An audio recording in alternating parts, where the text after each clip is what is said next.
Here it is, the long or shortly awaited discussion about our jaunt up to Edinburgh on the dime of one cask at a time.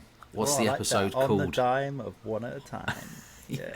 One cask but it's at not a time. that. That's far too clever. We've gone with one interpretive dance at a time. Oh my days! What a scene! Yeah. So we were kindly invited, as were many other much more influential people than us two, to go to first class train travel, to go up to witness the launch and be a part of trying the whiskey, which some people forget. For this new bottler, One Cask at a Time, which does indeed, it seems, have connections to some cask investment companies or something like that. They're changing direction, make of it what you will. I did mention to Mike, maybe had a couple of reservations, and Mike went, well, how can we have an opinion if we don't go? Which I thought was fair enough. Yeah. And so we did. We went up and we had a pretty, as always, it was a fair adventure, wouldn't you say, Mike? As always, an adventure, and I'm coming away no as one, a good adventure. No one can sniff out the first class lounge anywhere as quickly as Mike. I'm up on like buying myself a coffee and doing whatever, and I get a phone call from Mike. He goes, "I'm in the first class lounge. Where are you?" You're like, obviously. "It's boarding." I went, "Mate, we got at least 10 minutes." I was like, "Sparkling water, multiple. Sparkling water." Sending me pictures of free stuff that he's shoving in his mouth. Coffee down, second coffee down, right down to the Get platform. it in you. Where are we? I'm standing on the platform with the coffee that I've bought. Yeah. Just feeling mug.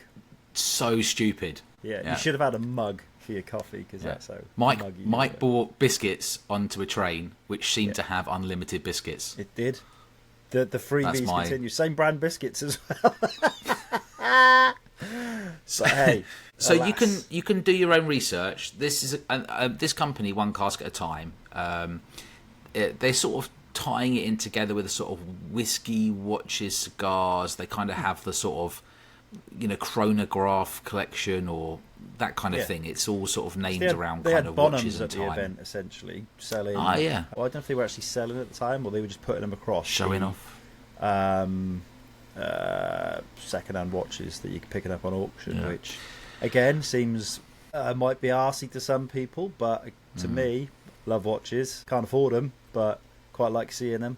There are some absolutely mega ones. It would be. I can't really have a pop at that because I went up wearing like a Breitling that I bought in about 2005 or whatever, with an orange face, which I wear a lot. Yeah. And I don't have a lot of watches, but like I have a couple of nice watches-ish, right? Needs a service, to be fair. It's a bit old. But so I can't criticise that either because, decent watch. It's kind of one of those things that most people want to get. Yes, first class. Nobody's better at raiding the first class than Mike. And so we sat next to each other on the train up because, we do like to have a chinwag, don't we? Oh, my God, we worked. I would like to say we worked. We were boring as hell on the train. When he says worked, he doesn't mean like we were, ooh, we actually got our laptops out and did actual work. Yeah, day jobs for like the whole 5 hours. And guess what? We didn't have a drink. And we might have been in the minority. We were definitely in the minority, I think. When I got on, we've never behaved ourselves so much, have we? No. I think I was put off because they said we got on and there was champagne being popped and fucking whiskey. People going wild. Really old whiskies being opened and shared instantly. And I'm like, oh my God, no. No. Too early for me. It's 11 o'clock. And people were on it's a long day and I don't need to be that guy. So yeah, exactly. Yeah. So, basically, in the event was held at Gosford House. Gosford House, you can look it up if you want. It's I think a neoclassical building or something like that outside of Edinburgh. Based loosely on my summer house. yeah. It's a very grand shed. Many windows. Ridiculous. It's got like 5,000 acres or something. So here's the thing as well. What a venue. However they've wangled it to get that venue all paid. So it had the whole the staircase that goes the whole way around. The whiskey tasting itself was in a library, which really smelt of old books because they were really old books. We walked in, I went, it is the tasting note. It is the. But you were the whole time. You were going, can I put my glass there? Don't touch that. Maybe, am I going to get chucked out? Because you were very conscious of all the very old stuff in there. Yeah, not trashing it. Exactly. Rightly so. Yeah. We'll get on to the whiskey tasting. So we're coming in on the bus with these people. So we're getting picked up from the hotel. There was a bit of furore around tiers or statuses in the hotel. So I want to go on record by saying that if I get invited to an event and we want to attend to drink whiskey, bear in mind, today we're going to try a 33-year-old Altmore and a 30-year-old Lechig. I've never had a 30-year-old Lechig. Never. Yeah. I've had 20-year-olds, 21, 22. So I was very excited about that when I found that out. And those two, one of those drams was on the train. The restraint we showed to not just crack open that whiskey on the train was unbelievable. Because there were other sample bottles on other desks. And we did well not to we were so well behaved. So there was a lot of furore around these kind of two hotels. And what I would say is that in the world of people that always get freebies from the world of whiskey, and we don't, to be fair, we get offered the odd thing, but not much. And we appreciate it. We're always interested to go along to things. Apparently, one hotel was a bit posher than the other, and those people also got a bottle of Highland Park something, 27 or whatever. I mean, good on them. The way I looked at it, I don't know how you looked at it, Mike, is we should just be grateful for going, really, or being asked. If you don't want to go because of if you don't want to go for your own reasons or whatever, fair enough. But we decided let's go and see what it's about. 100%. Which is what we did. And my other as half it stands, in events, so I know the work that goes on. Yeah, with you're always really interested in it, aren't you? loads of people and stuff at events. Unfortunately, there is always going to be a tier of people that gets put in better accommodation because, for whatever reason, if they're spending money towards your business, that's fine. If they are deemed the higher influencer, I challenge that because we're the fucking best. But hey, that's up to them. They can base it on like followers. Different types like of influence, isn't it? Yeah, exactly. Yeah. Are we the face, the sweary face of? We're the ranty, sweary face of Yeah, we're still the edgy ones. So the underbelly. I've got no issues whatsoever being in. And when we say we're in different hotels, we're in a 4-star hotel that was bloody lovely. Like, let's not. We're not nice hotel, decent. We're not on an Ibis, like on a fucking close to Waverley, sleeping on a bed on the floor. Do you know what I mean? It was exactly. Yeah, good location. So I got no qualms with that at all. So I'll say that off the bat. Exactly. So they picked us up on two coaches to take all these people who dressed up because obviously it's a Gosford house, so they'd asked people to dress up. So suits, wedding suits. Now, both of our suit. Mike was wearing the suit from your actual wedding. Yeah, I was like, I went in and went, "What's the fanciest suit I've got?" Yeah, wedding suit, and it's wedding suit done. I hadn't even dry cleaned it since the wedding. So is that the second time you've worn it? Yeah. So that's how fancy this event was. Mike wore his wedding suit, and it's the second time he's worn that suit. Right? I wore a suit that I recently purchased for a wedding, a sort of green olive number, only to get on the coach to be told, "Oof, you're wearing green." Rated by a Rangers fan. Yeah, I was getting a lot of grief. Yeah. I was like, "This is the in colour." They were like, he was like, "Not up here, pal." And to be fair, I was the only male wearing green at that whole event. Yeah, everyone else was wearing blue or black, any of the other safer colours. Not green. Yeah. Oh, there was some dude in like chino shorts and a sort of like a woolly loose jumper. So there we go. Everyone was very well. Everyone was dressed up. It seems. So we saw some familiar faces. People that we see occasionally. And some of the mega high rolling whiskey influencers that you will see with many, many, many thousands of people that follow them, and a few industry people like Colin from Tipsy Midgie was there, right? So we're going on the bus, and I think a few people had the same sort of idea, which was because Gosford House is so grand and the sun was setting, and it kind of felt like the start of a horror movie, except. In horror movies, there would never be 2 coach loads of people. And that's just too many people to kill off in the space of 90 minutes. Yeah. It would just be like 8 people max, wouldn't it? So I did think at one point, I was convinced it was a Diageo setup. Anyone that's bad-mouthed them being taken. Just all going to get off at once. Fucking slotted. Walked in. Just as you're going in exits. It was one at a time, basically. Just bolt gun to the head. So we go in, amazing grand staircase, whiskies on display, all the interesting rooms, poured. Nice introduction. Not being poured. The cocktails. So we often do in episodes what's been up my arse, right?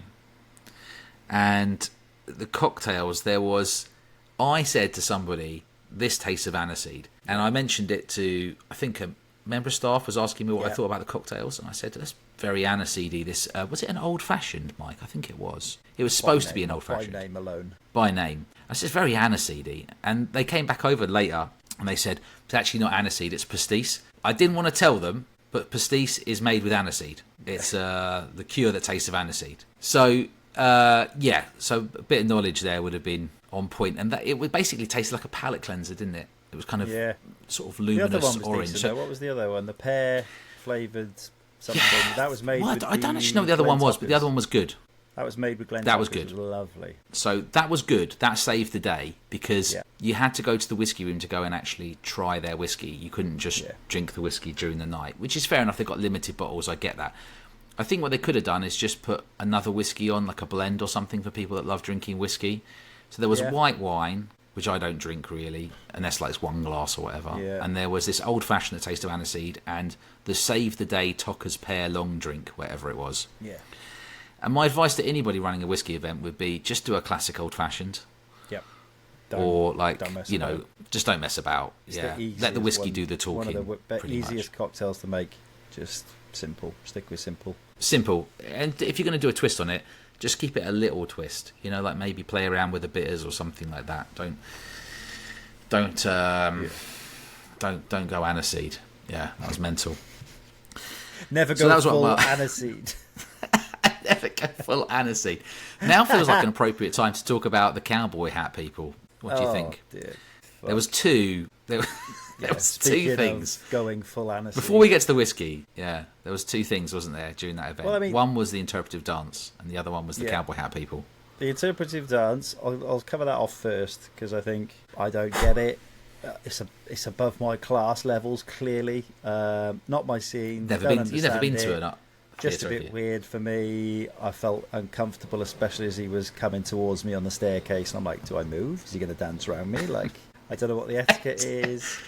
I would have loved it if you stared him down. I've had very few staircase dances with an absolutely hench dude, topless, coming at me. God, I was jacked. Seductively and also, like, softly, aggressively, if that's possible. Scarily. Didn't get it. Yeah. Both. Yeah. Very, very weird. Didn't get that. Didn't need to happen. If you're doing a whiskey event, don't do that. Don't do that. I sort of semi-applaud them for having the cojones to go with something like that. I get that most of the room didn't get it. I do occasionally go to the theatre, sue me, and watch shows. Some I like, some I don't like. And sometimes it's not about whether you like or dislike it. Sometimes it's just about that moment to make it memorable or to just whatever it is you feel. Even if what you feel is uncomfortable, sometimes that's what it's about. So maybe the purpose of it was to make you uncomfortable or just to make people think. Any which way, I'm sure they kind of achieved what they wanted, which is kind of a talking point. So I sort of get 100%. That. That was one of the two major talking points, was that and the people in the cowboy hats. Weird.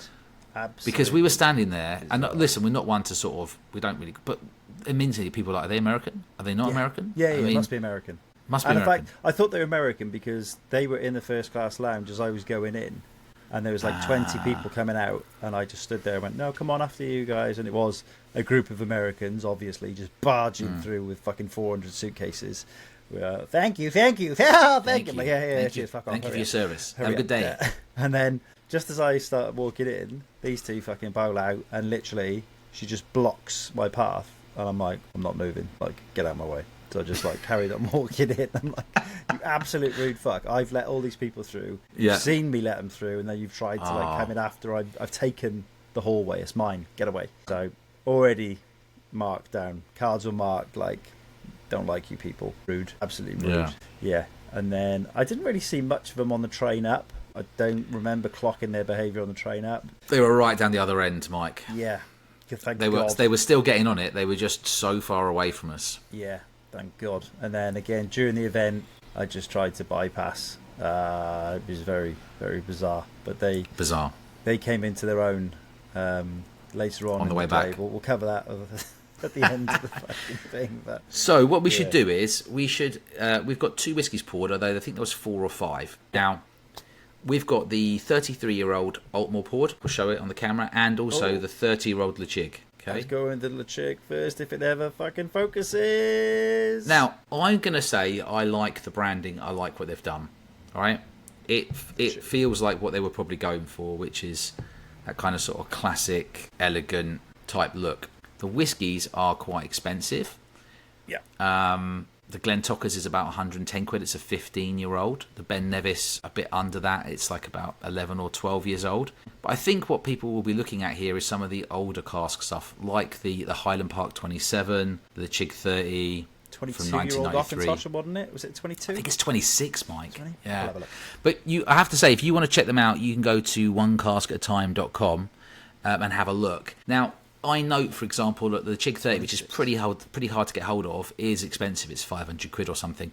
But there's not that much stock of that available, period. My excitement of getting to try this whiskey was pretty much off the chart.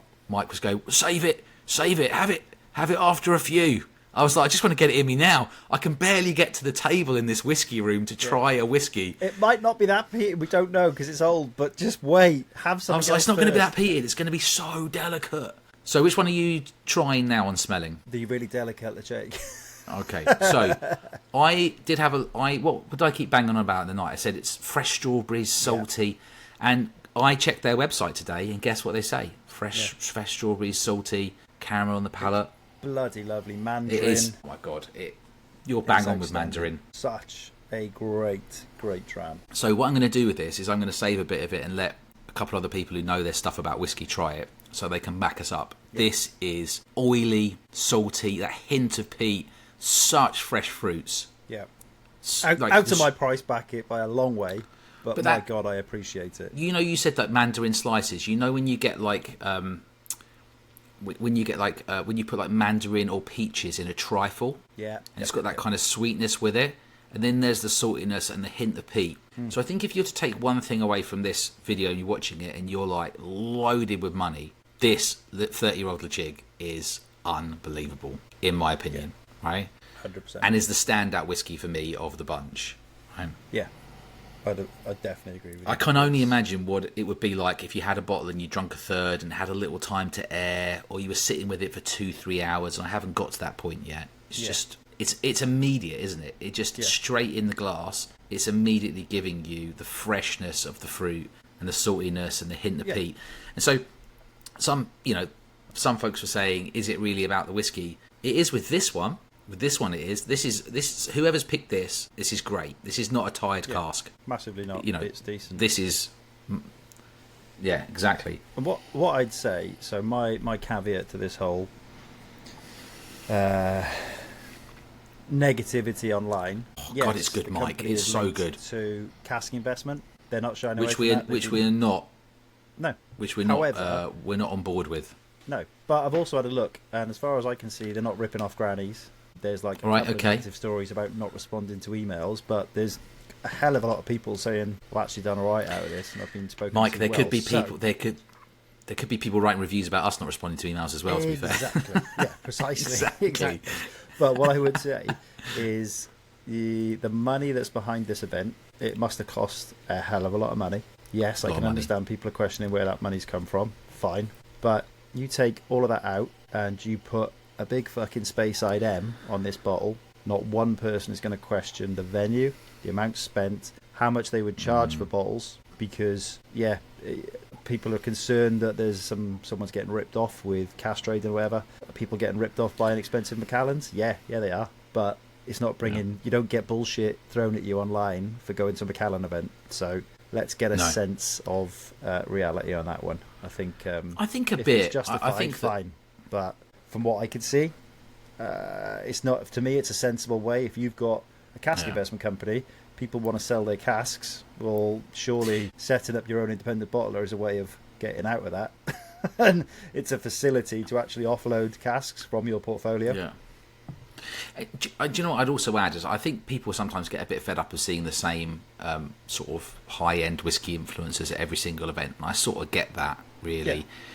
But because they've got the reach, obviously that's what people want.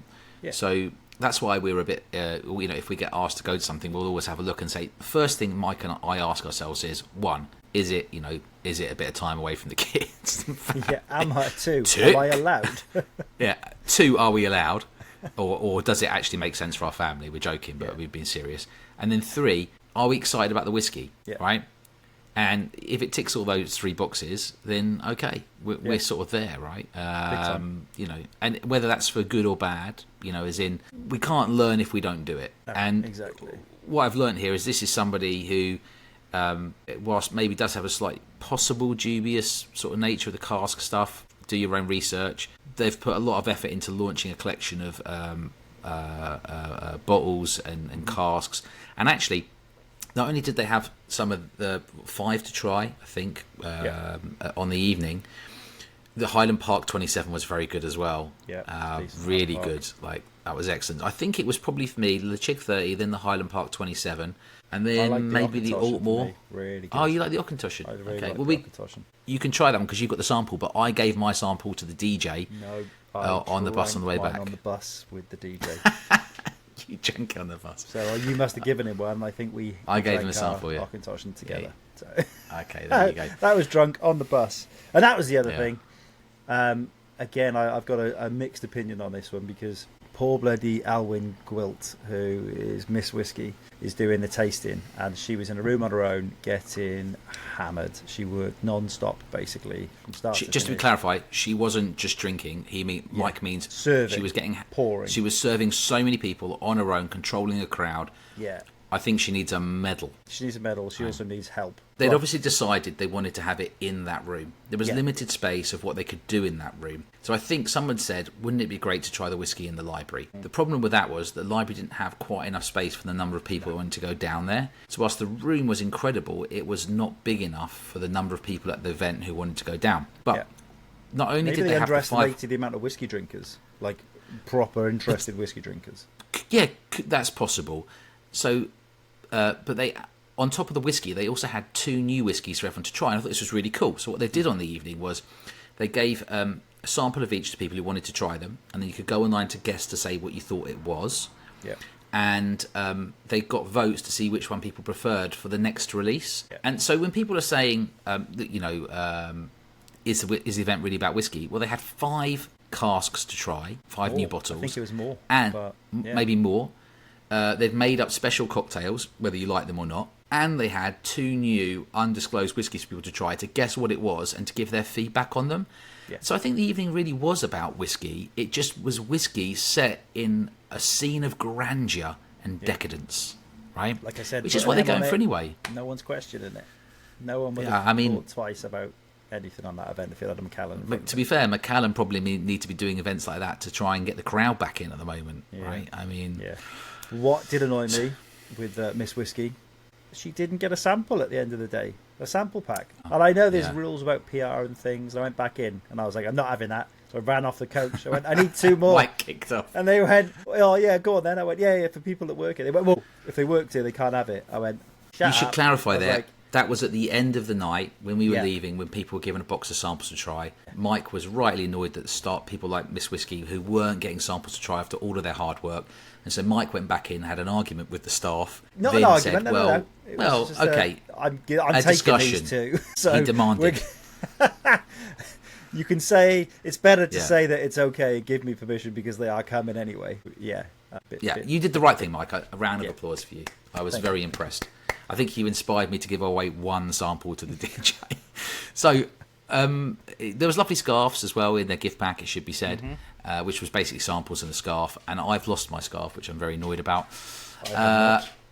One of the downsides was probably the non-banter with the bus driver on the way home. Right? Oh my God, he was a prick. So basically, a lady on the front of the bus who was part of the sort of event, she wanted people to sing karaoke on the way back. But the bus driver just wasn't having it at all, was he? No. He slammed on the anchors on the road, didn't he? And was basically like, stop shouting into the microphone. So obviously, was a bit mega what's going to happen next, if you're telling everyone to be quiet, we all start shouting. We all start singing loudly. And it's just cause chaos. Not like chaos, but don't tell a bus of people that are travelling back from a whiskey But event Mike, what were quiet. you singing? What did you decide to keep singing? You kept singing Wheels on the Bus. And people at the back are going, shut up, And you just go, the wheels on the bus go round and round, round and round, round and round. You had to target the driver. Classic. He was such a bell end. I just thought, It was that'll funny. get to him. That'll get to him. He'd be thinking about that for days to come. Yeah, and look, we might have gone and had a few drams at the Tipsy Midgie afterwards, but we will save that for a different day. Yeah. So, I think we've covered everything pretty well. Except what we haven't done is try this Altmore 33. So we should. Have you poured that one? It's tropical. Tropical with like flour as well for me. I would say this cask is a little more tired than the Lechig 30, which is super fresh. You don't agree? I think it's super The fruity. nose is very vibrant. It's heavily oaked, so it's not a tight. Oh, the nose is hella vibrant. That's really good for me. Okay. I love like Rioja and things like that, so I do love that oaky note. So, yeah, still a lot going on. Hazelnuts, peanut skin, sort of all that stuff you normally get with a heavily oaked whiskey, but got tropical notes on it. Yep. Fresh as well as oaked. So, yeah. I would say that lovely at a quarter of the palate. I would say that the palate's not giving me that much right now. You're bang on with what you said, but the nose is very vibrant. Okay, so I think it's one that maybe needs to open up a little bit. Right, for me, I haven't got any of the Highland Park to try, but I remember it was banging. And what I'd say is that Glen Tockers, which was a 15, right, Mike? That was classic 15. Tockers. You couldn't want. It just was bang on the money as a Tockers. Ben Nevis was a little spicy for me, I think. Yeah. So that's my. I know people get annoyed with this, you want to but add? I still think £10 a year is within my threshold for buying whiskey, and that Tockers falls. People do get annoyed with that. Yeah, you're pushing your luck with that one. Thank you to Steph for trying to organise the chaos that was us and everyone else getting up there. Thank you to the random American couples that made my train journey home with a hangover the most awkward and weird experience of my life. They tipped up with a near empty bottle of Highland Park 27, so they must have been in the better hotel, and they polished that off. They were fucking so rude to the train staff from the second they got on. Yeah. They hammered outrageous. Drinks, tipping stuff everywhere. The husband red and white wine at the same time, mate. Like making red rosé. And white at the same time. Making fucking rosé. But they weren't mixing it. They just had 2 glasses on the go all the time. And then literally the husband just going under his breath, I'm gonna smash him up the whole time, and she's going, just calm down, calm down. I'm like, who was he angry about? Do you know? I don't think there was. I think he was arguing with a ghost or something, because he was just kicking off at nothing. Maybe.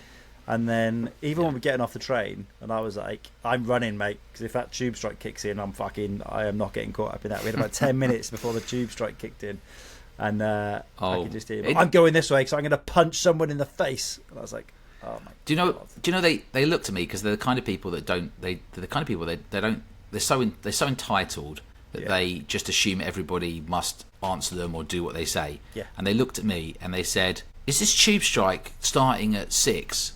And I went, and I couldn't be bothered to look it up for them because I just knew it'd annoy them. So I went, I don't know. I went, what will be, will be. Yeah.